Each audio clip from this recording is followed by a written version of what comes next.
welcome you all our online classes of Supreme 60 Institute. Myself Vikas Patel. Guys, आज हम लोग एक नया चैप्टर पढ़ने वाले हैं.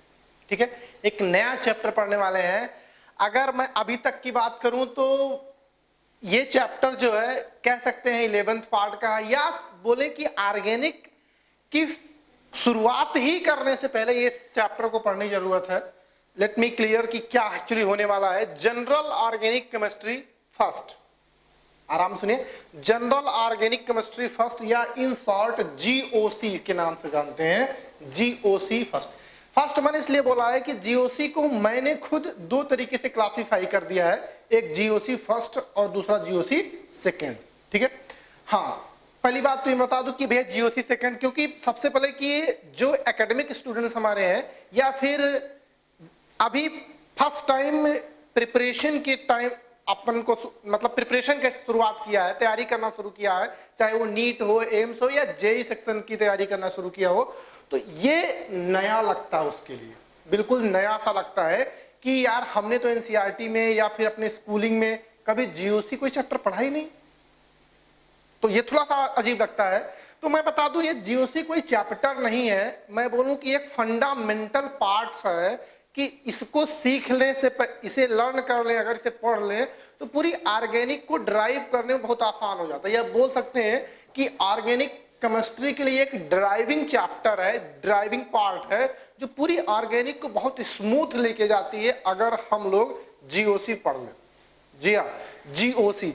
इसे अगर मैं बोल दूं गॉड ऑफ ऑर्गेनिक केमिस्ट्री तब भी बुरा नहीं लगेगा.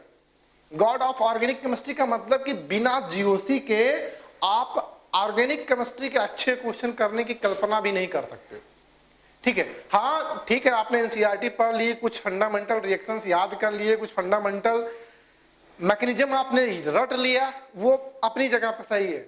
लेकिन जब अच्छे क्वेश्चन एग्जाम में, जैसे अब मैं अगर जेई की बात करूं, जेई एडवांस लेवल की बात करूं या एम्स के अच्छे क्वेश्चन की बात करूं, तो भैया वो सारे क्वेश्चन आपके नहीं होंगे अगर आपकी जीओसी पे एक अच्छी कमांड नहीं है.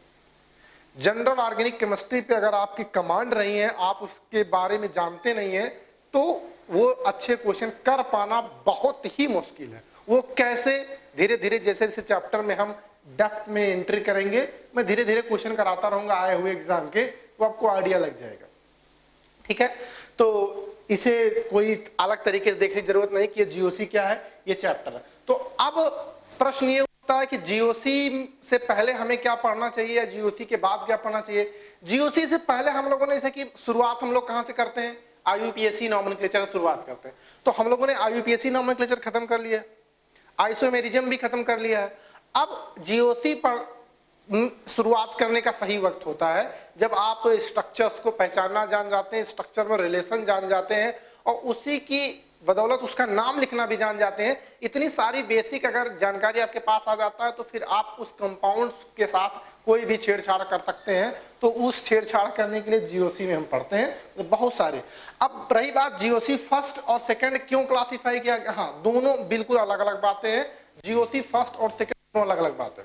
जीओसी फर्स्ट में हम लोग बहुत सारी बातें करेंगे. तो अगर मैं एक छोटा सा रिव्यू दे दूं कि जीओसी फर्स्ट में अपन लोग पढ़ने क्या वाले हैं तो थोड़ा सा आपको आसान हो जाएगा. जीओसी फर्स्ट, ठीक है. तो अगर मैं बोलूं जीओसी फर्स्ट में हम लोग पढ़ने क्या वाले हैं, तो जीओसी फर्स्ट में सबसे पहले हम लोग बात करेंगे इलेक्ट्रॉनिक इफेक्ट. इलेक्ट्रॉनिक इफेक्ट्स के बारे में बात करेंगे. इलेक्ट्रॉनिक इफेक्ट्स मतलब आपने नाम सुना होगा, इंडक्टिव इफेक्ट, मेसोमेरिक या रेजोनेंस इफेक्ट, या हाइपर कंजुगेशन इफेक्ट, या इलेक्ट्रोमेरिक इफेक्ट. ये सारे हम बात करने वाले हैं इलेक्ट्रॉनिक इफेक्ट में. ठीक है. तो इलेक्ट्रॉनिक इफेक्ट में हम लोग बात करेंगे तो उसमें सारे इफेक्ट को हम लोग कंसीडर करेंगे, कितने इलेक्ट्रॉनिक इफेक्ट ऑर्गेनिक कंपाउंड में देखते हैं और कौन सा इलेक्ट्रॉनिक इफेक्ट जो है परमानेंट है, कौन सा टेम्परेरी है. ये सारी बातें हम लोग पहले सेक्शन में डिस्कस करेंगे. उसके बाद हम लोग बात करेंगे इसमें इंटरमीडिएट्स की. इंटरमीडिएट्स की बात करेंगे. इंटरमीडिएट्स क्या होते हैं भैया, किसी रिएक्शन का इंटरमीडिएट, या अपने 12वीं वाला इंटरमीडिएट की बात नहीं कर रहा हूं, उसी जैसा इंटरमीडिएट है. इंटरमीडिएट्स आपने पढ़ रखे, रिएक्शन और प्रोडक्ट के बीच में जो सिनेरियो बन के आता है उसे इंटरमीडिएट बोलते हैं. इंटरमीडिएट पढ़ेंगे। अब इंटरमीडिएट भी कई तरीके के होंगे, कार्बोकैटायन होंगे, कार्बेनायन होंगे, फ्री रेडिकल होंगे, कार्बीन होंगे, नाइट्रीन होंगे, यानी इंटरमीडिएट का भी एक लंबा पार्ट चलेगा, ये पढ़ेंगे।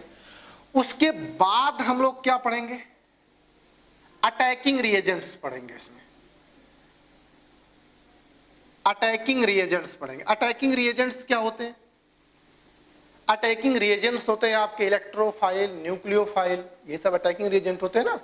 तो अटैकिंग रिएजेंट्स के बारे में डिस्कस करेंगे हम लोग कि अटैकिंग रिएजेंट एक्चुअली होते क्या है, तो जिसके बारे में आपने पढ़ रखा भैया, इलेक्ट्रोफाइल, न्यूक्लियोफाइल। और उसी में आगे हम लोग बात करेंगे, एक टर्म्स होता है अटैकिंग रिएजेंट के बाद, न्यूक्लियोफिलिसिटी। न्यूक्लियोफिलिसिटी वो एक्चुअली हम लोग देखते हैं किसी न्यूक्लियोफाइल की पावर को, कितना अच्छा वो न्यूक्लियोफाइल है, कितनी टेंडेंसी है किसी दूसरे के रिस्पेक्ट में अटैक करने की, ये चार बातें। और एट द एंड हम लोग कंपेयर करते हैं acid and basic strength. Acid and basic strength, ठीक है, एसिड एंड बेसिक स्ट्रेंथ, ठीक है। तो ये एक मैंने आपको एक लेआउट दे दिया, ओवरव्यू दे दिया कि पूरी जीओसी हम लोग क्या क्या डिस्कस करने वाले हैं, ठीक है। तो ये बातें हैं, और हो सकता है आखिरी में थोड़ी सी बातें जनरल टाइप की हम लोग करें जो अमूमन आसपास नजर आ जाता है कभी कभी, लेकिन बेसिकली ये 5 पार्ट हैं जो हमें डिस्कस करना है। बिना इसके पूरी ऑर्गेनिक केमिस्ट्री अधूरी है, धुंधला लगेगा, अच्छे क्वेश्चन को आप ट्राई नहीं कर पाओगे। अच्छे क्वेश्चन का सेंस मेरा हमेशा से रहा है कि आपके एग्जाम में आए हुए क्वेश्चन को कंसेप्चुअली अटेम्प्ट करने का मेरा इंटरप्रिटेशन हमेशा अच्छे क्वेश्चन से होता है, ठीक है। तो आई होप कि अब आपको समझ में आ रहा होगा कि जनरल ऑर्गेनिक केमिस्ट्री जीओसी में हम लोग क्या करने वाले हैं, ठीक है। तो सब, और यार बहुत इंपॉर्टेंट पार्ट है, ऐसा कोई साल नहीं होगा कि जीओसी से आपके प्योर जीओसी 1 से क्वेश्चन आए ना। कभी कभी 2-2, 3-3 क्वेश्चन आ जाते हैं, 2-2 क्वेश्चन आ जाते हैं, यानी इसमें एक पार्ट ऐसा होता है ये एसिड बेस का जो हर साल आता ही आता है, डेफिनेटली आता ही आता है एग्जाम में, ठीक है। और ये इंटरमीडिएट, मतलब ये पूरा पार्ट जो आपका एग्जाम ओरिएंटेड की अगर मैं बात करूं, ये पूरा पार्ट कम से कम 2 से 3 क्वेश्चन के लिए जाना जाता है, 2 से 3 क्वेश्चन के लिए जाना जाता है। अगर डायरेक्टली नहीं आया तो इनडायरेक्टली आएगा, लेकिन डायरेक्टली कम से कम 2 क्वेश्चन एग्जाम में इसके आते ही आते हैं, चाहे आप एम्स की बात करें, चाहे आप नीट की बात करें, चाहे आईआईटी एडवांस या मेंस की बात करें, हर साल आता ही आता है। तो इंपॉर्टेंट बहुत है, ये तो प्योर क्वेश्चन के लिए इंपॉर्टेंट है ही है, लेकिन इसके जो कंसेप्ट हैं वो कंसेप्ट आपके सारे चैप्टर में चलेंगे, सारे चैप्टर में चलेंगे। तो सीक्वेंस में पढ़ना बहुत जरूरी है, ठीक है। अब ये सारी बातें हम लोग जीओसी फर्स्ट में करने वाले हैं। जीओसी सेकंड की बातें क्या होंगी, जीओसी सेकंड में करेंगे उसकी बातें, ठीक है। लेकिन हाँ, जीओसी सेकंड पढ़ने से पहले फर्स्ट पढ़ना बहुत जरूरी है, इसीलिए फर्स्ट और सेकंड नाम दिया है ना। तो आई होप कि अब आपको ये बातें समझ में आ गई होंगी कि जीओसी फर्स्ट क्या है। इसमें आप ज्यादा क्यूरियस नहीं होंगे कि क्या है, कहीं एनसीईआरटी में ढूंढने लग गए कि भैया कहाँ जीओसी सेकंड, किसी रेफरेंस बुक में ढूंढने लग गए। हाँ, रेफरेंस बुक्स वगैरह में कुछ अच्छी बुक्स ने जीओसी का नाम दे दिया अलग से फिलहाल, लेकिन अपन लोग को क्या करना है, यही सब पढ़ना है। और हमारे पास असाइनमेंट भी पड़ा हुआ है आपके पोर्टल पे जीओसी फर्स्ट का, उसे साथ साथ करते रहना। बहुत सारे हमने क्वेश्चन वहां पे दिए हैं। तो आई होप कि जो इस चैप्टर का थीम था, इस चैप्टर का बेसिक बातें थी, वो आपको समझ में आ गई हैं क्या हम लोग पढ़ने वाले हैं। ओके गाइस, तो प्लीज इतनी बातों को अगर आप चाहें तो लेआउट की तरफ फर्स्ट पेज पे आप लिख सकते हैं गॉड ऑफ केमिस्ट्री के रेफरेंस में। उसके बाद कुछ बातें नोट करते हुए एक एक करके पढ़ना शुरू करते हैं, धीरे धीरे चैप्टर बढ़ेगा। पैनिक नहीं होना है, 1-2 क्लास नई लगेंगी, मतलब एक क्लास थोड़ा सा नया लगेगा जिस स्टूडेंट्स के लिए पहली बात है, लेकिन आपको क्लियरिटी बहुत ही अच्छी आने लगेगी। तो प्लीज आप इसे नोट करें, फिर आगे बढ़ते हैं।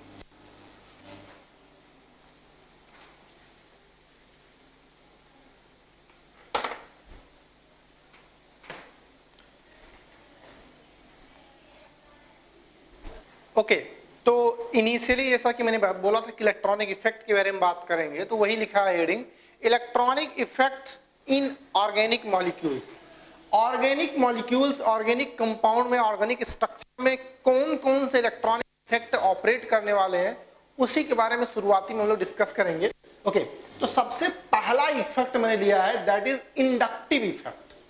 ध्यान दीजिएगा, नाम सुना होगा पक्का, मैं श्योर से कह सकता हूं अगर आप 11th पास आउट हैं एटलीस्ट, तो इंडक्टिव इफेक्ट नाम सुना होगा, नहीं सुना हो तो कोई बात नहीं, आज सुन लेंगे। इंडक्टिव इफेक्ट क्या होता है, इसके नाम से पहले परिचित होते हैं। An inductive effect is an electronic effect, inductive effect and electronic effect due to the polarization of sigma bond, due to the polarization of sigma bond within a molecules or ions. This is typically due to an electronegativity difference, due to an electronegativity difference between the atoms at either the bond। ठीक है, बोला क्या गया है कि भैया inductive effect जो होता है वो एक इलेक्ट्रॉनिक इफेक्ट है। ये कब होता है, जब दो एटम, दो मॉलिक्यूल, दो कंपाउंड्स के बीच में दो एटम हो, दो मॉलिक्यूल हो, दो ग्रुप हो, उनके बीच में इलेक्ट्रोनेगेटिविटी डिफरेंस हो। उसी इलेक्ट्रोनेगेटिविटी डिफरेंस की वजह से इलेक्ट्रॉन जो है इधर उधर डिस्पर्ज होते हैं, इलेक्ट्रॉन का इधर उधर मूवमेंट होता है। उसी मूवमेंट की वजह से जो पोलराइजेशन आता है, सिग्मा इलेक्ट्रॉन का डिस्प्लेसमेंट आता है, उस डिस्प्लेसमेंट, उस पोलराइजेशन को क्या बोला गया, इंडक्टिव इफेक्ट बोला गया। ठीक है, आराम से सुनिए, कोई जल्दी नहीं।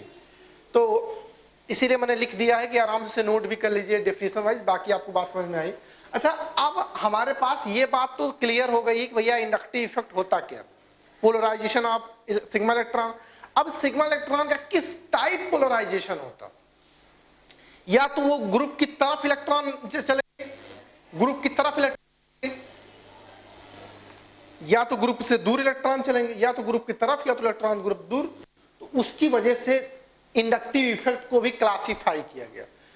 क्लासिफिकेशन सबसे स्मॉल ए बोला गया, स्मॉल ए बोला गया minus I effect, I minus I या निगेटिव आई इफेक्ट, जिसे बोला गया विथड्रॉइंग इफेक्ट। विथड्रॉइंग मतलब विथड्रॉ मतलब खींचना, समझते हो आप, निकालना। ठीक है, विथड्रॉइंग इफेक्ट क्या, क्या विथड्रॉ करेंगे, इलेक्ट्रॉन। कौन से इलेक्ट्रॉन, सिग्मा इलेक्ट्रॉन।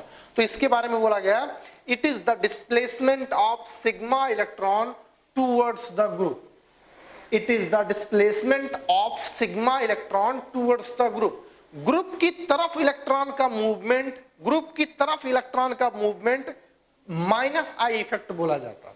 जैसे हमने एग्जांपल में, यहां आपको समझाने के लिए एग्जांपल ले रखा है, जरा इस एग्जांपल में देखिए। यहां पे अगर आप देखेंगे तो एक कार्बन चेन लगा हुआ है और इस कार्बन चेन में एक फ्लोरीन लगा हुआ है। फ्लोरीन की खास बात यह है कि fluorine is the most electronegative atom in the periodic table.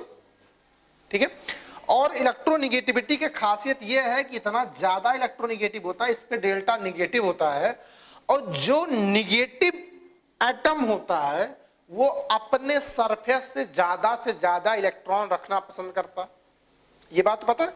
और वो इलेक्ट्रोनेगेटिविटी इतनी हाई होती है कि कार्बन से लगा बॉन्ड कहता है भैया मुझे इलेक्ट्रॉन चाहिए तो चाहिए, कार्बन से इलेक्ट्रॉन खींचता है। अब कार्बन पे इलेक्ट्रॉन खींचेगा तो उस पर भी डेल्टा प्लस आ जाएगा। अब कार्बन भी क्या करेगा, उसके पास इलेक्ट्रॉन की कमी, वो भी इलेक्ट्रॉन खींचेगा, तो भैया पड़ोस के पास भी इलेक्ट्रॉन की कमी आ जाएगी। अब ये भी खींचेगा तो इसके पास भी इलेक्ट्रॉन की कमी आ गई, मतलब डेल्टा देखिए बढ़ता चला गया। डेल्टा पॉजिटिव का मतलब समझते हैं, पार्शियली पॉजिटिव। ये इससे खींचेगा तो इस पे भी पॉजिटिव बढ़ता चला गया, पॉजिटिव बढ़ता चला गया। ठीक है, तो अगर मैं इस कार्बन को C1 बोल दूं, इसे C2 बोल दूं, इसे C3 बोल दूं, इसे C4 बोल दूं, तो आप ये बात देख पा रहे होंगे कि इस पूरे सिस्टम में इलेक्ट्रॉनिक इफेक्ट का बहुत ज्यादा इफेक्ट हो रहा है due to presence of fluorine. इस पूरे सिस्टम में अगर आप देखें तो फ्लोरीन की होने की वजह से इस सिग्मा बॉन्ड, इसमें कौन से इलेक्ट्रॉन है ये भी आप बता पाओगे, सबके सब सिग्मा बॉन्डेड काउंट है, तो इसमें जो इलेक्ट्रॉन होंगे, ये इलेक्ट्रॉन जो फ्लोरीन की तरफ चल रहे हैं वो कौन से इलेक्ट्रॉन है भैया, सिग्मा इलेक्ट्रॉन। कौन से इलेक्ट्रॉन है, सिग्मा इलेक्ट्रॉन। तो अगर आप देखेंगे तो सिग्मा इलेक्ट्रॉन का पोलराइजेशन हो रहा है, सिग्मा इलेक्ट्रॉन क्या कर रहे हैं, फ्लोरीन की तरफ आ रहे हैं। क्यों आ रहे हैं, क्योंकि भैया फ्लोरीन जो है मोस्ट इलेक्ट्रोनेगेटिव एटम है। फ्लोरीन की इलेक्ट्रोनेगेटिविटी इतनी ज्यादा है कि वो अपने पास सबसे ज्यादा, अपने न्यूक्लियस के पास, न्यूक्लियस के क्लोज सबसे ज्यादा इलेक्ट्रॉन डेंसिटी चाहता है। उसी वजह से इस कार्बन के चेन में पूरी तरीके से हलचल मच रखी है और इलेक्ट्रॉन। अच्छा, यहाँ पे फ्लोरीन क्या है, एज ए ग्रुप ट्रीट हो रहा है। तो यहाँ पे हम बता रहे हैं कि इलेक्ट्रॉन किधर मूव कर रहे हैं, फ्लोरीन की तरफ मूव कर रहे हैं, इसीलिए इसे बोल रहे हैं minus I effect. Minus I effect क्या बोल रहे हैं, माइनस आई इफेक्ट। ध्यान रखिएगा, फ्लोरीन की तरफ जो इलेक्ट्रॉन मूव कर रहे होते हैं इसे क्या बोला जाता है, माइनस आई इफेक्ट। ठीक है। अच्छा, इसी बात को अगर मैं थोड़ा सा यहां पे और एक्सप्लेन करूं तो शायद थोड़ी सी बातें और आपको क्लियर हों।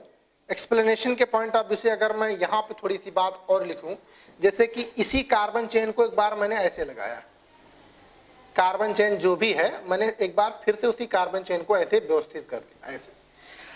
अब भैया एक कार्बन चेन है, तो कार्बन चेन में तो भैया हमेशा सिग्मा इलेक्ट्रॉन तो होते ही। अच्छा, ये सिग्मा इलेक्ट्रॉन कौन से होते हैं भैया, जो बॉन्डिंग इलेक्ट्रॉन, ये कोवेलेंट बॉन्ड बना है, ये कोवेलेंट बॉन्ड बना है, carbon carbon carbon carbon.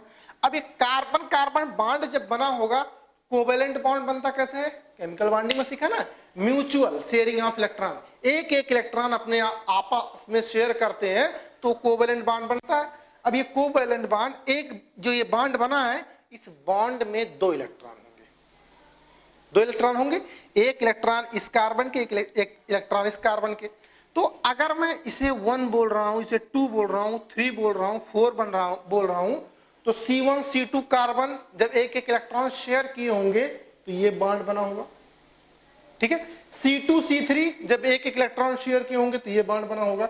C3 C4 carbon अगर इलेक्ट्रॉन शेयर किए होंगे तो ये बॉन्ड बना होगा, तो वो कोवेलेंट बॉन्ड बना। अच्छा, अगर अभी आराम से सोचिए, कोई जल्दी नहीं है, एक बार अगर आप चीजें समझ में आ जाती है तो वो बहुत ही हेल्प करती है। मैंने पुराने अनुभव में बता रहा हूं, लोग याद करते हैं, रटते हैं, inductive effect, mesomeric effect, inductive effect, mesomeric effect, रटते चले जाते हैं। भैया रटने का ज्ञान बोर्ड एग्जाम तक सीमित है, बोर्ड एग्जाम तक ही सीमित है, वहां पे रट के पढ़ के नंबर लाया जा सकता है। सिलेक्शन भैया होता नहीं। जब आप कंपटीशन में आते हो तो आपको ब्रेन यूज करना पड़ता है, क्योंकि वहां पे पूरी स्टोरी पलट जाती है। तो जिसके लिए नई बात है वो बहुत पेशेंस से सुने, समझे, तब आगे बढ़े। जिसके लिए पुरानी बात है वो भी समझना जरूरी है। ठीक है। अब मैं बात क्या कर रहा था कि C1 C2 के बीच में जो बॉन्ड बना है वो म्यूचुअल शेयरिंग ऑफ इलेक्ट्रॉन से, ये भी मतलब दोनों के दोनों इलेक्ट्रॉन है। अब मैं क्या करूं, जो इसके इलेक्ट्रॉन है, कौन से इलेक्ट्रॉन, दो इलेक्ट्रॉन इसमें है ना, दो इलेक्ट्रॉन यहां पे, सिमिलरली दो इलेक्ट्रॉन यहां पे, दो इलेक्ट्रॉन यहां पे। ठीक है। अब मैं अगर पूछूं इस इलेक्ट्रॉन से, भैया तुम कहीं जाओगे, तुम्हें किसी की तरफ से अट्रैक्शन या रिपल्सन फील हो रहा है, तो क्या कहना, नहीं सर कोई दिक्कत नहीं, मेरा पड़ोसी भी अपना भाई है, ये भी अपना भाई है, और दोनों भाई भाई हैं, तो कोई एक दूसरे को खींचातानी नहीं कर रहा इस समय, तो दोनों के जो दोनों इलेक्ट्रॉन है अपनी जगह पे स्थिर हैं, कोई परेशानी है नहीं। मतलब ये सिग्मा इलेक्ट्रॉन जो है बॉन्ड में वो स्थिर है, कहीं पे इधर उधर धक्का मुक्की नहीं कर रहे। C2 C3 से पूछा, बेटा तुम, कह रहा नहीं सर मुझे भी कोई परेशानी नहीं है, इधर अपना भाई इधर अपना भाई, तो कोई दिक्कत नहीं। C3 C4 के बीच के बॉन्डिंग इलेक्ट्रॉन से मैंने पूछा, बेटा तुम्हें कोई दिक्कत, कह रहा नहीं। तो अभी जो ये सिस्टम है, अभी जो ये सिस्टम बना है, इस सिस्टम में कोई किसी प्रकार की हलचल नहीं है, कोई परेशानी नहीं है, कोई तनाव नहीं है किसी इलेक्ट्रॉन के पास, सब खुशी राजी से जी रहे हैं जिंदगी। अब मैंने क्या किया, फ्लोरीन को लाया यहां पे और C1 से लगा दिया। फ्लोरीन को मैंने C1 वाली फ्री वैलेंसी से लगा दिया। अब मैंने पूछा, बेटा C1 तुम कैसा महसूस कर रहे हो? C1 मतलब पहले वाले कार्बन से पूछा जिससे फ्लोरीन आके लगा, बेटा तुम कैसा महसूस कर रहे हो? कह रहा सर स्थिति बहुत खराब है, मेरे पास मेरे के जो 4 इलेक्ट्रॉन थे वो तो अब बड़ी समस्या में आ गए हैं। क्यों? क्योंकि मुझे लग रहा है कि मेरे पड़ोस में कोई एक ऐसा एटम आ गया है, एक ऐसा ग्रुप आ रहा है जो इलेक्ट्रॉन का बेहद ही भूखा है, वो मेरे सारे के सारे इलेक्ट्रॉन अपनी तरफ खींच रहा है, मेरे सारे के सारे इलेक्ट्रॉन अपनी तरफ खींच रहा है। कोई ऐसा एटम आ गया, ऐसा ग्रुप आ गया है कि सारा इलेक्ट्रॉन खींच रहा है, ऐसा लग रहा है कि कोई मैग्नेट आ गया हो, इलेक्ट्रॉन को अपनी तरफ विड्रॉ कर रहा हो। ये C1 बोल रहा है। तो मैंने बोला फिर क्या करोगे? कह रहा सर अगर मुझे इलेक्ट्रॉन का सपोर्ट नहीं मिला तो ये बॉन्ड पूरा का पूरा टूट के चला जाएगा और मुझ पे पॉजिटिव चार्ज आ जाएगा। तो फिर हमने कहा फिर कह रहा अगर हम अपने भाइयों से मदद लें तो शायद इसकी जो थोड़ी इलेक्ट्रॉन की भूख है उसे कम कर पाए। फिर क्या करें? जैसे जैसे ये विड्रॉ कर रहा है, कहेगा ये सारे भाई इसके कहेंगे मैं टूटने नहीं दूंगा, बॉन्ड को टूटने नहीं दूंगा जैसा तुम सोच रहे हो। अगर वो इलेक्ट्रॉन चाहिए तो लो, मुझसे इलेक्ट्रॉन लो। अब जैसे ये इलेक्ट्रॉन दिया, इस पे तो पॉजिटिव था ही डेल्टा प्लस, अब इससे इलेक्ट्रॉन ले रहा है तो धीरे धीरे ये भी खतरे में आ रहा है, ये भी धीरे धीरे खतरा फील कर रहा है। फिर कहेगा यार मेरे भी इलेक्ट्रॉन कम हो रहे हैं, लगातार कम हो रहे हैं, मैं पार्शियल पॉजिटिव फील कर रहा हूं। तो इसके पड़ोसी कहेगा कि मैं भी 2 इलेक्ट्रॉन तो दे ही सकता हूं, इधर आया ये भी इलेक्ट्रॉन दे सकता। लेकिन जैसे जैसे इलेक्ट्रॉन इधर लोग देते गए समस्या कम होती गई। अब मैं क्या करूंगा? हर इंडिविजुअल कार्बन से मैं पूछूंगा तुम क्या फील कर रहे हो। जब फ्लोरीन नहीं था तब मैंने हर कार्बन से बात की तो उसने कहा कि सर कोई समस्या नहीं है, हमारे इलेक्ट्रॉन एकदम स्थिर है, कोई चल नहीं है। जब फ्लोरीन आया तब मैंने यही क्वेश्चन मैंने फिर से रिपीट किया। C1 से पूछा बेटा तुम्हारी क्या हाल है? कह रहा सर हालत मत पूछिए, हालत बहुत ही खस्ता है, बहुत ही खराब है। मेरे बगल में कोई ऐसा आ गया जो मेरे साथ बॉन्डिंग नहीं करना चाहता, मेरे साथ बॉन्डिंग नहीं करना चाहता, मेरे इलेक्ट्रॉन को लेके भाग जाना चाहता। अभी तक ये दोनों बॉन्डिंग करके बॉन्ड बना दे रहे थे, लेकिन कह रहा कि ये बॉन्डिंग नहीं करना चाह रहे, मेरा इलेक्ट्रॉन छीनने की फिराक में है। मैंने कहा फिर? कह रहा सर लेकिन मैं इलेक्ट्रॉन दूंगा नहीं, इन्हें जितना चाहिए मैं पार्शियली सप्लाई करूंगा, लेकिन बहुत हालत खराब है। फिर मैंने पूछा C2 तुम? कह रहा सर अभी तक तो सब कुछ सही चल रहा था, लेकिन अब मुझे लग रहा है कि हमारे मोहल्ले में कहीं हलचल मची है, इलेक्ट्रॉनों की मारामारी चल रही है, क्योंकि मेरे बगल वाला कार्बन बहुत दुखी नजर आ रहा है, लेकिन मैं इतना परेशान नहीं हूं जितना ये है। तो इससे बातें, इन दोनों से बातें मैंने C1 और C2 से मैंने पूछा तो उन्होंने अपनी दर्द बताया। C4 से पूछा मैंने बेटा तुम बताओ। कह रहा सर ऐसा लग रहा है कि पड़ोस के मोहल्ले में कहीं इलेक्ट्रॉन की मारामारी है, लेकिन हमारे ऊपर ज्यादा फर्क नहीं है, हमारे ऊपर ज्यादा इसका असर नहीं है। अब यहां पे एक बात छोटी छोटी हंसी मजाक में एक बातें बड़ी बोल दी गई कि भैया जो इलेक्ट्रॉनिक इफेक्ट है, इंडक्टिव इफेक्ट, जितना दूर जिससे रहेगा असर उतना कम रहेगा। यानी फ्लोरीन का इंडक्टिव इफेक्ट C4 पे निग्लिजिबल है, कम है, क्योंकि ये परेशानी में नजर नहीं आ रहा। कह रहा सर मुझे कोई दिक्कत नहीं है, लेकिन हाँ लग रहा है कि हमारे मोहल्ले में ही लड़ाई चल रही है। और यही बात C1 से पूछा तो ये परेशान हो गया, कह रहा सर अब मरने वाले की बात आ गई है। तो अब एक बात यहाँ पे समझ में आई, और शायद अब यही बात जो मैंने यहाँ डायरेक्ट बोल दिया था, अब यहाँ पे क्लियरिटी आपको अच्छी आ गई होगी। इंडक्टिव इफेक्ट का मतलब क्या आ रहा होगा, और बॉन्डिंग इलेक्ट्रॉन की शिफ्टिंग क्या हो रही होगी, सिग्मा इलेक्ट्रॉन की क्यों शिफ्टिंग हो रही है फ्लोरीन की तरफ, ये बात भी आपको समझ में आ गई होगी। ठीक है, तो एक बात यहाँ पे और समझ में आ रहा है कि इंडक्टिव इफेक्ट क्या है, डिस्टेंस डिपेंडेंट है। C1 पे जितना असर है C4 पे बिल्कुल कम है, C5 तक तो ये बात पहुंचेगी नहीं, कोई हलचल है ये 3-4 मिलकर मान लेंगे। ठीक है, तो ये बात और भी यहाँ पे छोटा सा पॉइंट स्टार बना के लिख लीजिएगा, inductive effect is a permanent effect but distance dependent. ठीक है, क्या लिखेंगे, inductive effect is a permanent effect but distance dependent. यही बात लिखने की जरूरत है, आई होप लिख लिया होगा। ठीक है, परमानेंट तो इंडक्टिव इफेक्ट लगा रहता है जब तक ग्रुप लगा रहेगा, लेकिन हाँ डिस्टेंस पे डिपेंड करता है। ये छोटी सी बात है, लेकिन इतने अच्छे क्वेश्चन में यूज हो जाएगा कि आपको अंदाजा तक नहीं लगेगा। थोड़ा सा समय दीजिए, मैं थोड़े से फंडामेंटल स्ट्रॉन्ग कर लूँ आपके, तब मैं आपके आए हुए एग्जाम के क्वेश्चन कराऊंगा। इन्हीं छोटी छोटी बातों पे आपके ऐसे क्वेश्चन निकल जाएंगे। छोटी छोटी बातों पे। लेकिन हाँ, जब तक आप थोड़े से फंडामेंटल मेंटेन नहीं कर लेते हैं तब तक ये बातें अभी सही नहीं। ठीक है, तो आई होप कि इंडक्टिव इफेक्ट की बातें समझ में आ गई होंगी। इंडक्टिव इफेक्ट क्या है। अब जैसे जैसे ये बदलेगा, फ्लोरीन है, अभी क्लोरीन आ जाए या फिर कोई ग्रुप और आ जाए, OH आ जाए, NO2 आ जाए, NH2 आ जाए, जैसे जैसे ये ग्रुप बदलेगा इलेक्ट्रॉन अट्रैक्टिंग कैपेसिटी घटेगी बढ़ेगी। भैया हमेशा जरूरी थोड़ा ना क्लोरीन ही लगे, क्लोरीन आ जाएगा, ब्रोमीन आ जाएगा, तो कंपेयर होता है कि भैया इलेक्ट्रॉन अट्रैक्टिंग पावर किसकी ज्यादा है। अच्छा, इलेक्ट्रॉन अट्रैक्टिंग पावर जितनी ज्यादा है माइनस आई इफेक्ट उतना ही ज्यादा होगा। तो ये छोटी छोटी बातें हमेशा आती हैं। तो आई होप ये बात समझ में आई है, इसे आप नोट कीजिए। फिर इन्हीं बातों को कुछ पॉइंट नोट करते हुए, कुछ कंपैरिजन करते हुए आगे बढ़ते हैं। Please note down. अच्छा, जितनी बातें अभी तक हम लोगों ने ऑब्जर्व किया उतनी बातों की हेल्प से क्या मैं ये पॉइंट लिख सकता हूं? जरा आराम से पढ़िए फिर समझिए। क्या मैंने लिखा? मैंने लिखा electronegativity of free valency atom of A group. किसी ग्रुप में जो फ्री वैलेंसी एटम है उसमें इलेक्ट्रोनेगेटिविटी जितनी ज्यादा हो, डायरेक्टली प्रोपोर्शनल, इंडक्टिव इफेक्ट यानी माइनस आई इफेक्ट उस ग्रुप का उतना ज्यादा हो। ये बात आप सोच के देखिए, एक बार अपने आप मन में पढ़ के देखिए, उसके बाद दिमाग पे लाइए, तो ये बात आपको होल्ड करती नजर आएगी। जैसे कि अगर किसी ग्रुप किसी चैन से, किसी मॉलिक्यूल से अगर फ्लोरीन लगा हुआ है तो उस फ्लोरीन का इंडक्टिव इफेक्ट सबसे ज्यादा होगा।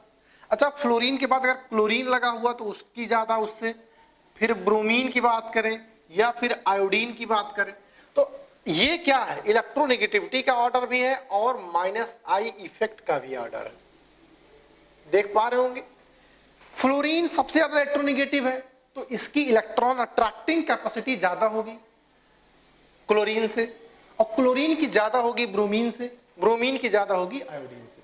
ये क्या है, attracting power, electron attracting power. कौन सा इलेक्ट्रॉन? Sigma electron. इसीलिए माइनस आई इफेक्ट सबसे ज्यादा किसका होगा? फ्लोरीन का। ठीक है, सिमिलरली अगर आप और कुछ बात जानते हो तो आप ये भी जानते होंगे कि परसेंटेज ऑफ एस कैरेक्टर जितना ज्यादा होता है इलेक्ट्रोनेगेटिविटी उतनी ज्यादा होती है।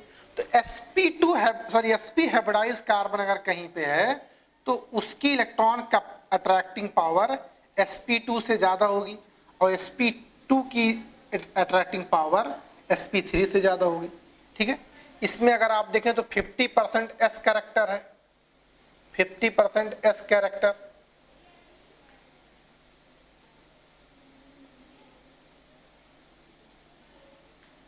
इसमें कितना sp2 की क्या बात करें अगर तो 33% s कैरेक्टर, और इसमें sp3 है, sp3 का मतलब 25%,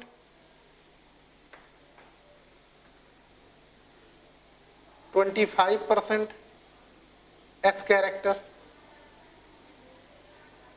ठीक है, तो ये बात बहुत ही इंपॉर्टेंट है, ध्यान रखना है। ये sp हाइब्रिडाइजेशन है, ये sp2 हाइब्रिडाइजेशन है और ये sp3 हाइब्रिडाइजेशन। ठीक है, 75% p कैरेक्टर है, 25% क्या है s कैरेक्टर, इसमें 33% s कैरेक्टर है और 66% जो है p कैरेक्टर है, और इसमें 50% s और 50% p। s कैरेक्टर जितना ज्यादा, परसेंट ऑफ s कैरेक्टर जितना ज्यादा, इलेक्ट्रोनेगेटिविटी उतनी ज्यादा, ये बात। ठीक है, तो ये भी किसका ऑर्डर है? माइनस आई इफेक्ट का, माइनस आई इफेक्ट का।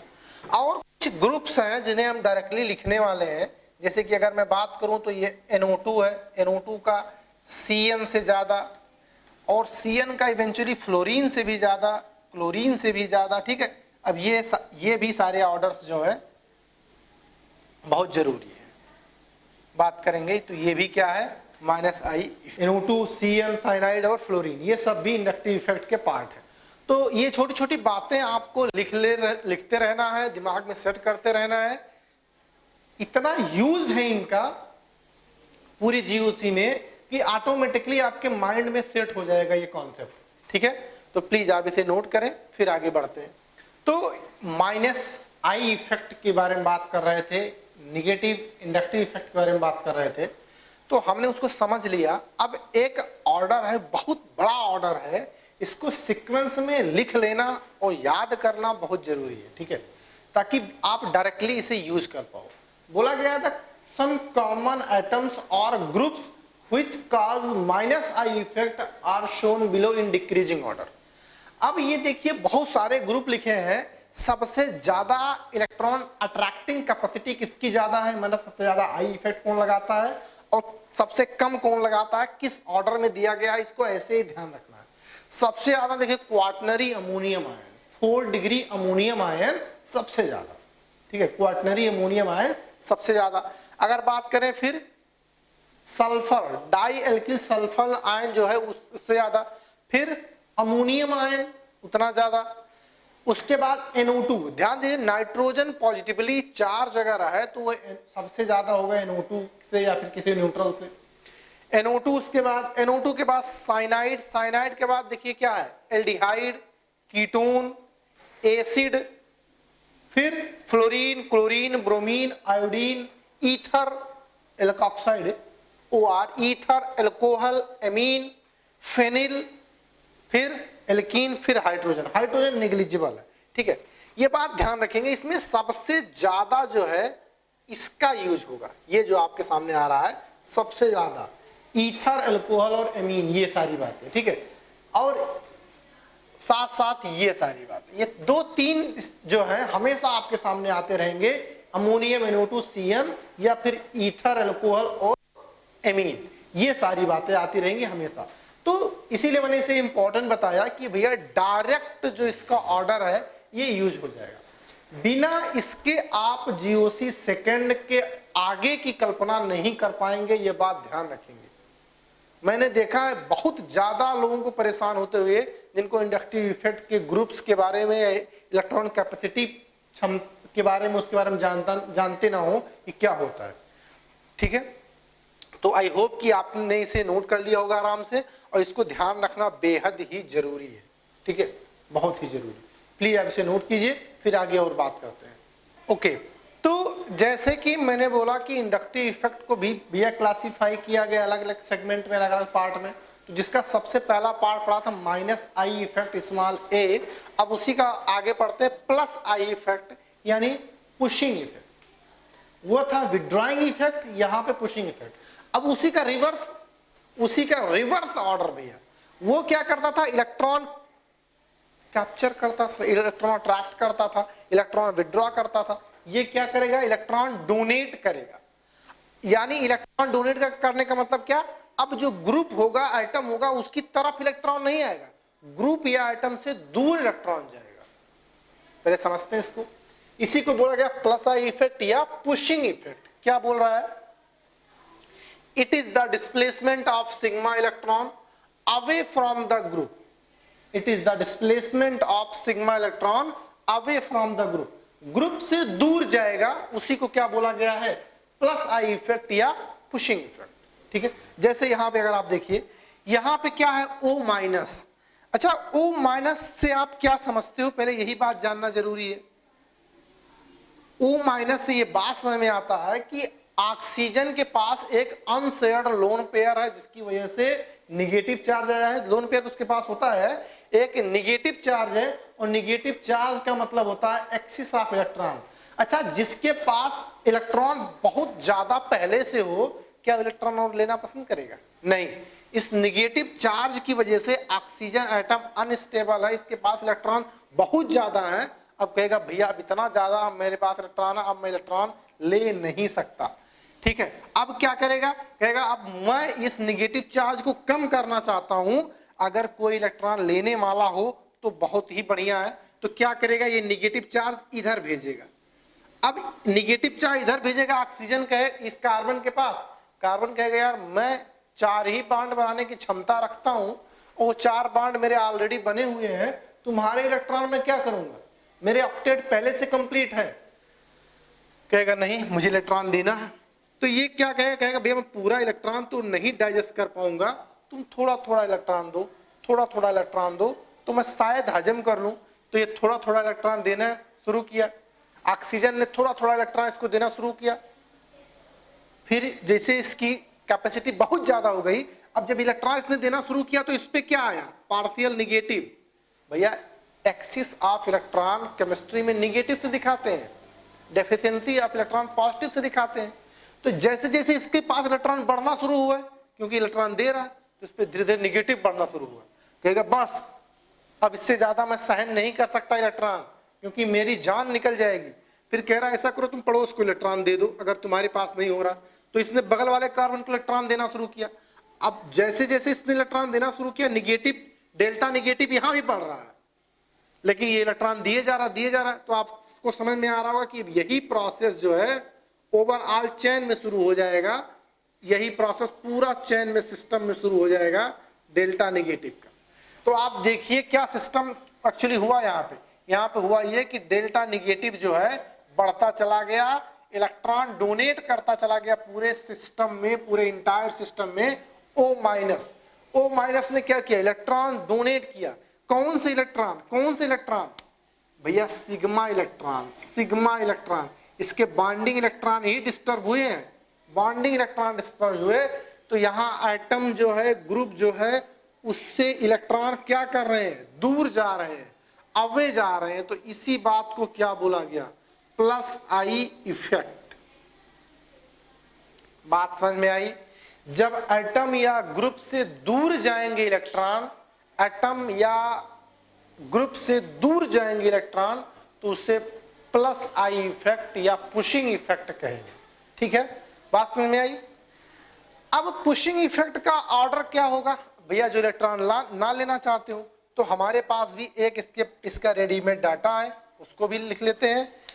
सबसे ज्यादा पुशिंग इफेक्ट अगर मैं बात करूं, जो कार्बन पे अगर कोई निगेटिव चार्ज है तो वो होगा जैसे CH, इस तरह से। अगर बात करें NH, उसके बाद O माइनस, उसके बाद C double bond O minus. ये ऑर्डर ध्यान रखेंगे। इनसे ज्यादा CH3 का होल थराइस, टर्ट एल्किल ग्रुप। उसके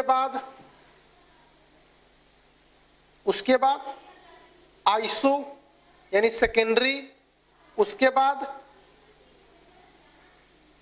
इस तरह का ये ऑर्डर है, ध्यान रखिएगा।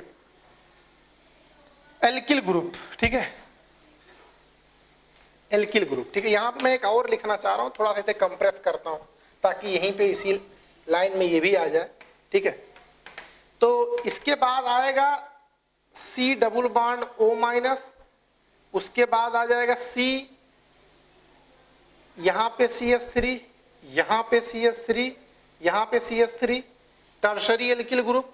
उसके बाद आ जाएगा सेकेंडरी एल्किल ग्रुप। उसके बाद क्या आ जाएगा, इथाइल ग्रुप। उसके बाद लास्ट में मिथाइल। तो ये ध्यान रखेंगे, ये ऑर्डर क्या लिखा गया है, decreasing order of plus I effect.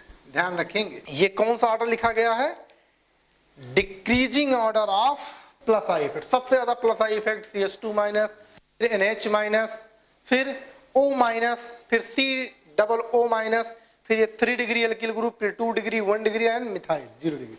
तो ये भी ऑर्डर आपको ध्यान रखना है, सबसे स्ट्रॉन्गेस्ट। अब भैया माइनस आई है, प्लस आई, माइनस आई ज्यादा है, प्लस आई कम है। जनरली प्लस आई जो होते हैं वो एल्किल ग्रुप ही शो करते हैं। क्यों, क्योंकि अगर यहाँ पे देखें तो मिथाइल का अगर ये ग्रुप लगा तो मिथाइल का पुशिंग इफेक्ट, फिर इथाइल का। तो ये ऑर्डर आप ध्यान रखेंगे। यहाँ पे जैसे जैसे आप ग्रुप बदलोगे, inductive effect plus I effect वैसे बदलता चला जाएगा। ठीक है, तो ये भी इंपॉर्टेंट पार्ट है, इसे नोट कीजिए, फिर आगे की बात करते हैं। ओके, तो जो अभी अभी हम लोग देखा उसको एक बात और समझ सकते हैं। Plus I effect generally shown by alkyl group. Alkyl group क्या होते हैं, वही एथिल, मेथिल, प्रोपिल, ब्यूटिल, ये सारे ग्रुप शो करते हैं। ऐसा क्यों है, अगर हम एक एग्जांपल में समझें तो जैसे ये कार्बन है, ठीक है, इस तरह से अगर ये कार्बन चेन लगा हुआ है और इसी कार्बन चेन के साथ अगर कोई मिथाइल ग्रुप लगा हुआ है, ठीक है, मिथाइल। अब इस कार्बन चेन पे, इस कार्बन चेन में जो इलेक्ट्रॉन का डिस्प्लेसमेंट है वो किस तरीके से होगा, ये मिथाइल ग्रुप ही बताएगा।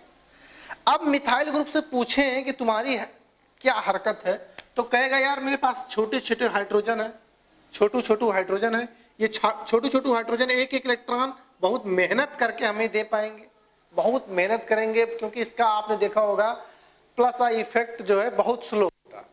तो ये छोटे छोटे इलेक्ट्रॉन देंगे, लेकिन छोटे छोटे इलेक्ट्रॉन देंगे, अगर 3 इलेक्ट्रॉन इसे मिल गए छोटे छोटे, तो यह हल्का सा निगेटिव आ जाएगा, डेल्टा निगेटिव आ जाएगा, और वही डेल्टा निगेटिव पुशिंग इफेक्ट के लिए पर्याप्त है, वही डेल्टा निगेटिव पुशिंग इफेक्ट के लिए काफी है।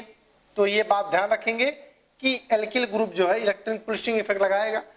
आज ये क्या था, यहाँ पे ग्रुप क्या लगा था, मेथिल लगा था। अच्छा, मेथिल हटा के अगर मैं एथिल लगा दूं, एथिल लगा दूं, अच्छा एथिल के लिए क्या करना पड़ेगा, एथिल के लिए हमें एक ये हटा के क्या लगाना पड़ेगा, CH3। अब जैसे मैंने एक ये हटा के CH3 लगाया, आपको देखने में समझ में आ रहा होगा कि CH3 का पुशिंग इफेक्ट ज्यादा हो जाएगा। अच्छा, CH3 का पुशिंग इफेक्ट ज्यादा हो जाएगा तो यहां पे जो डेल्टा निगेटिव था ये थोड़ा सा बढ़ जाएगा। अब जो इलेक्ट्रॉन डोनेटिंग कैपेसिटी है इस पूरे ग्रुप की इलेक्ट्रॉन डोनेटिंग कैपेसिटी है वो बढ़ गई है। जब यहां पे H था उससे ज्यादा हो गई इसके CH3 आ जाने से, यही तो हुआ। अच्छा, यानी मिथाइल से भी क्या हो गया, इथाइल।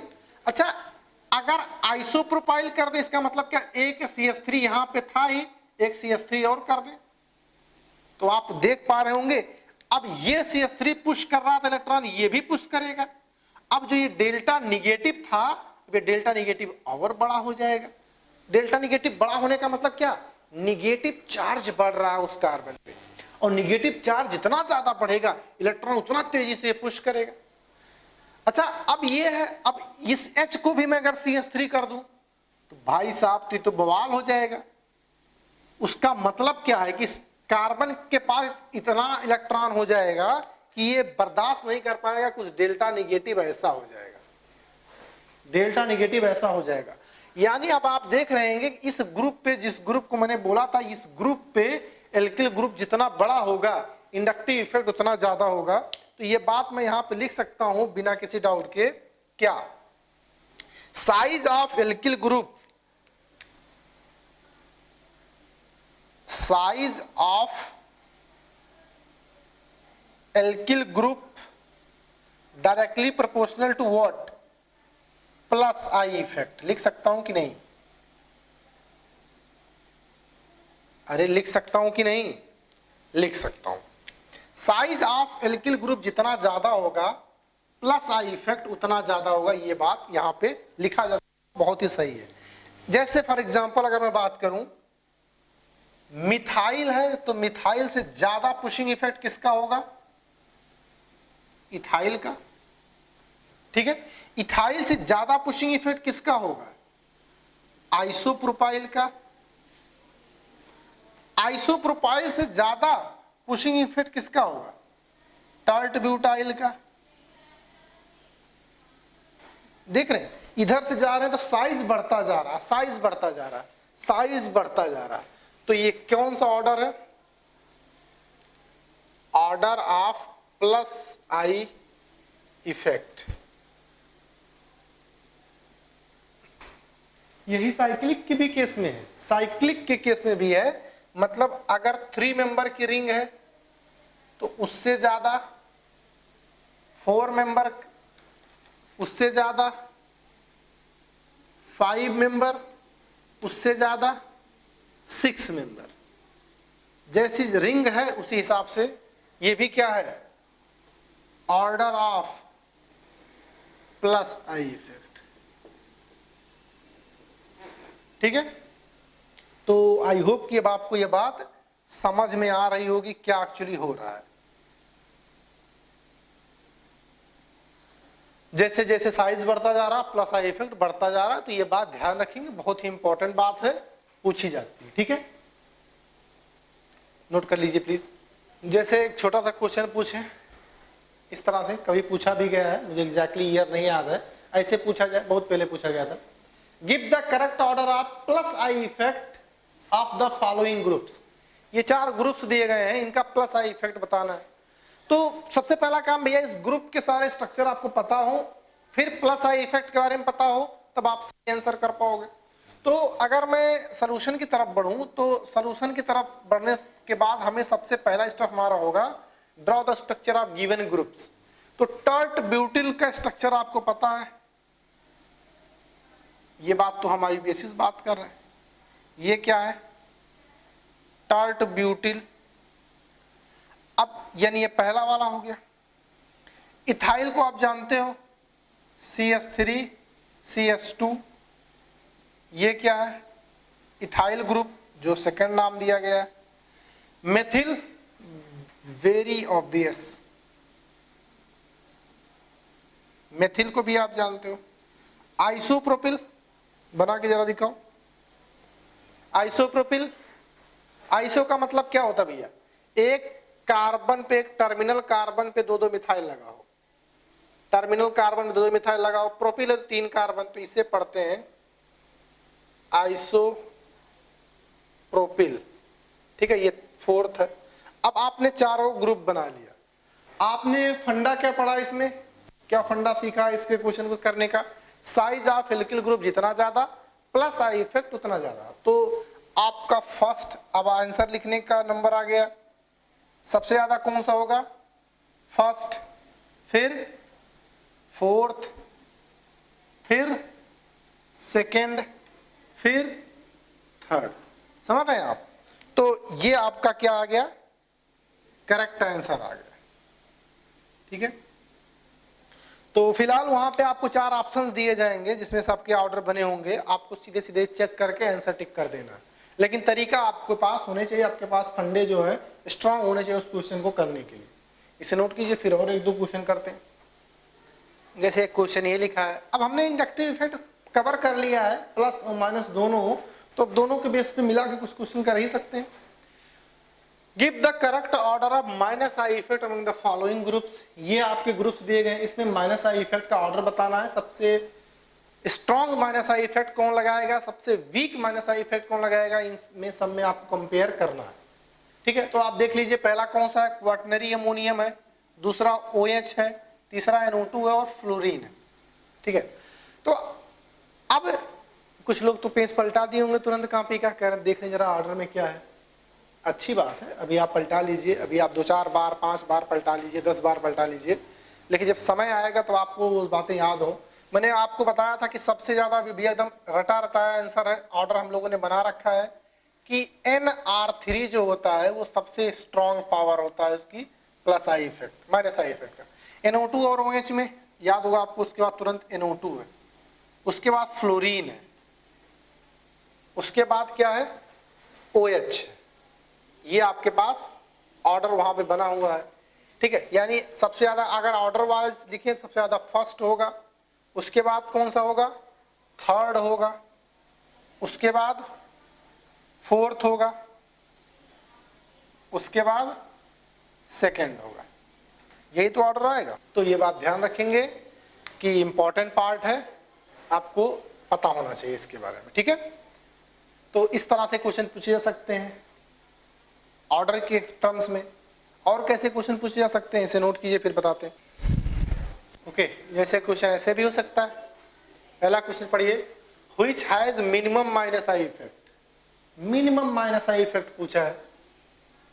अब मिनिमम माइनस आई इफेक्ट का मतलब अगर आप देखें तो आप 4 ग्रुप्स 4 ऑप्शन दिए गए इस बार, तो चारों ऑप्शन आप चेक कीजिए। तो अगर चारों ऑप्शन में आप नजर डालेंगे तो यहाँ पे आपको लास्ट ऑप्शन मिलेगा जो प्लस आई की कैटेगरी में सीनियर था। तो भैया माइनस आई की कैटेगरी में क्या कर रहा है? तो लास्ट ऑप्शन इसमें बिल्कुल सही है, जो माइनस आई इफेक्ट मिनिमम लगेगा, ठीक है। अगला क्वेश्चन जरा देखिए, इसको आप पढ़िए और मैं चाहता हूं अपने आप इसे आंसर करें, क्योंकि बहुत ही आसान है और ये मल्टीपल करेक्ट ऑप्शन हो सकता है। अपने आप पढ़ के अपने आप जज कीजिए, बताइए इसमें कौन सा आंसर होगा। क्या बोला गया? Which of the following pair first one has more minus I effect than second? कौन सा पेयर इसमें पहले का माइनस आई इफेक्ट दूसरे वाले से ज्यादा है? तो क्या CN का NO2 से ज्यादा है? गलत है। हाँ, ये वाला सही है, NO2 का या फ्लोरीन से ज्यादा है। सिमिलरली ये भी सही है। क्या ये सही है? ये गलत है। तो इसमें 2 ऑप्शन सही आ रहे हैं, इसमें माइनस आई इफेक्ट का ऑर्डर पहले पेयर का ज्यादा है दूसरे वाले से, ठीक है। तो आई होप कि आपको बात समझ में आ रही होगी। इसे नोट कीजिए, फिर और क्वेश्चन आगे बढ़ाते हैं। जैसे एक क्वेश्चन लिखा है, इस क्वेश्चन में अगर आप देखेंगे पूछा गया which of the following is correct with respect to minus I effect of the substituents, जहां पे आर कोई एल्किल ग्रुप है, जो यहाँ पे आर लगे हुए हैं, ठीक है, इसके बारे में माइनस आई के रिगार्ड्स कौन सी बातें सही है। मैं चाहता हूं अपने आप इसे ट्राई करें। हाँ, अगर आप नीट यूजी के एस्पिरेंट है तो आप देख लीजिए, नीट यूजी 2018 में सीधे सीधे बहुत ही पास ही एग्जाम में आपके 2 साल पहले, 1 साल पहले यही आया था, 2 साल पहले। तो आप देख सकते डायरेक्ट आपके रिलेशन पे क्वेश्चन था, ठीक है। देखते कितने लोगों का सही होता है। हाँ, तो कुछ ना कुछ तो कंक्लूजन निकाल लिया होगा, इतना बड़ा नहीं है, इतना लेंदी नहीं जो सोचना है। तो लोगों ने 2 ऑप्शन तो एलिमिनेट कर दिए होंगे। कौन से ऑप्शन? लास्ट वाले 2 ऑप्शन तो एलिमिनेट कर दिए होंगे, ये 2 ऑप्शन, लेकिन पहले और दूसरे ऑप्शन में फंस गए होंगे कि कौन सा आंसर सही है। ये दोनों तो ऑर्डर सही लिखा है, ये क्या है NH2 NR2। तो भैया इस केस में आप कंफ्यूज्ड मत होइए, 2 आंसर सही था। उस साल उस क्वेश्चन में इनके समस्या थी, समझ रहे हैं, उसमें वहां पर उन्होंने आंसर सेट नहीं कर पाए आराम से। मुझे लग रहा था कुछ NO2 लिखना चाह रहे हैं वो, लेकिन उन्होंने कोई गड़बड़ कर दिया, ठीक है। तो ध्यान रखिएगा, बेस्ड ऑन इलेक्ट्रोनेगेटिविटी, फ्लोरीन जो है सबसे ज्यादा इलेक्ट्रोनेगेटिव है इन सब में, उसके बाद ऑक्सीजन ज्यादा इलेक्ट्रोनेगेटिव है, उसके बाद नाइट्रोजन। नाइट्रोजन के साथ कुछ भी लगा हो, चाहे वो NH2 हो देन, या फिर NR2 हो तब भी। तो F- क्यों लिख रहा हूं मैं, F ध्यान रखेंगे, F फिर OR एंड लास्ट में NR2। दोनों के दोनों बातें सही हैं, दोनों के दोनों बातें ध्यान रखिएगा, दोनों के दोनों बेस्ड ऑन इलेक्ट्रोनेगेटिविटी, इसलिए ये बात भी सही है और ये बात भी सही है, ठीक है। तो आप देख लीजिए, ठीक है, उस साल इनकी अरेंजमेंट में थोड़ी सी गलती हो गई थी, इन्होंने सेट नहीं कर पाया आराम से, लेकिन ऐसा नहीं है, हमेशा नहीं होगा, हमेशा होगा ऐसी बात नहीं है। तो ध्यान रखेंगे, डायरेक्ट आपके पास आ सकता है। नीट यार और जेईई मेंस में 3 ही पूछे जाते हैं, हमने आपसे 4 के करवा दिए, लेकिन आप एक्सपेक्ट कीजिए 3 ही, 4 आ जाएगा तब भी क्या दिक्कत है, ठीक है। तो यहाँ पे यार सब किसी को लग रहा है कि अगर ये पेयर हर किसी में दिख रहा है तो किसी को दिक्कत ही नहीं आई होगी आंसर टिक करने में, क्योंकि ये तो हमेशा साथ ही में रहेगा, इसी ऑर्डर में रहेगा, तो इसको तो ऑटोमेटिकली लास्ट में ही आना पड़ेगा, समझ रहे हैं आप। तो इस तरीके से ये क्वेश्चन अटेम्प्ट करना था, बहुत ही आसान था, आपके एग्जाम में आया हुआ क्वेश्चन है, ठीक है। इसे नोट कीजिए, फिर एक क्वेश्चन का ऑर्डर मैं और लिखता हूँ, जरा उसे अपने आप बताइए। जैसे ये क्वेश्चन आपके सामने है, इसमें भी आपको क्या बताना है, arrange the following groups in order of decreasing plus I effect. तो आप देख रहे होंगे ये सीधे सीधे जो भी हम लोगों ने ऑर्डर बनाया था उसी ऑर्डर पे बेस्ड क्वेश्चन है, ठीक है। तो बहुत ही आसानी से, बहुत ही हेल्दी तरीके से आप तुरंत कर पाओगे। और काफी लोगों ने आंसर टिक कर दिया होगा। ऑर्डर बनाया था कि भैया ऑक्साइड आयन, फिर एसीटेट आयन, फिर 3 डिग्री, फिर 2 डिग्री, 1 डिग्री, सॉरी हाइड्रोजन। तो इस केस में पहला ही ऑप्शन आपको नजर आ गया होगा बिना किसी डाउट, ठीक है, बिना किसी डाउट के आपके पास पहला ही ऑप्शन आ गया है। तो आई डोंट थिंक किसी को कोई बात में परेशानी यहाँ पे होगी, ठीक है। तो इस तरह से भैया इंडक्टिव इफेक्ट के बारे में सारी बातें खत्म हो गई हैं। इंडक्टिव इफेक्ट का minus I plus I effect क्या होता है, उसके लिए क्या फंडे अप्लाई करते हैं, कैसे क्वेश्चंस आते हैं, इन सारे पहलुओं पे हमने आज चर्चा कर ली। तो ज्यादा लंबी क्लास रखते नहीं, आज की क्लास यहीं पे वो खत्म करते हैं। जब तक हमारे कंफर्ट जोन में 1-2 क्लासेस में ये आ नहीं जाता इलेक्ट्रॉनिक इफेक्ट, तब तक हम बहुत स्पीड या बहुत ज्यादा काम नहीं करने वाले हैं, क्योंकि मैं समझ सकता हूं जिसके लिए नई बात होगी वो थोड़ा सा अभी अकवर्ड फील कर रहा होगा। लेकिन ट्रस्ट मी, आप 2-3 क्लास जैसे चल पाओगे साथ में, तुरंत आपको मजा आने लगेगा। क्या मजा आने लगा? मजा नहीं, मजा। आप नए हैं इसीलिए इन दोनों का फर्क नहीं समझ पा रहे हैं कि सर मजा और मजा में क्या फर्क है। मजा नहीं भैया, मजा आने लगेगा। ये हमारे रैंकर वाले बच्चे जानते हैं, पुराने बच्चे वाले, आप भी धीरे धीरे जान जाओगे।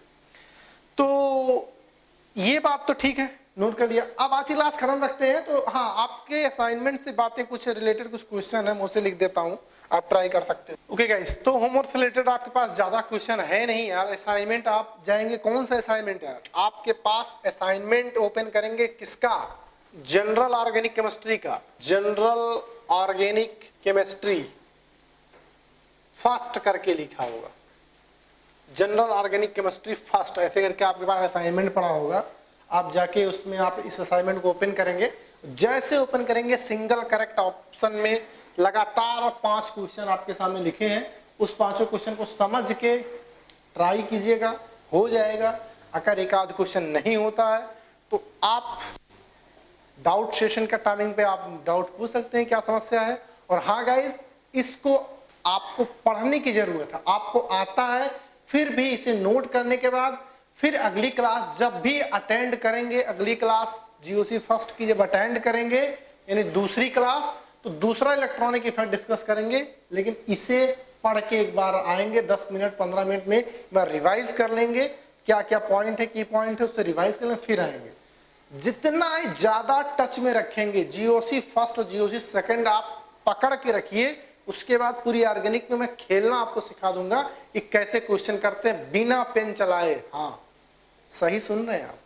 अगर जीओसी फर्स्ट और सेकंड आपके पकड़ में आ गया तो नीट और जेईई मेंस के कोई भी क्वेश्चन हो, मैं बिना पेन चलाए ऑर्गेनिक के क्वेश्चन करा दूंगा। साथ साथ लेकिन बने रहिए, ठीक है। तो फिलहाल ये आपके लिए इतना काम है, तो आज की क्लास इतने रखते हैं। अपना ख्याल रखिएगा। Okay and thanks for watching.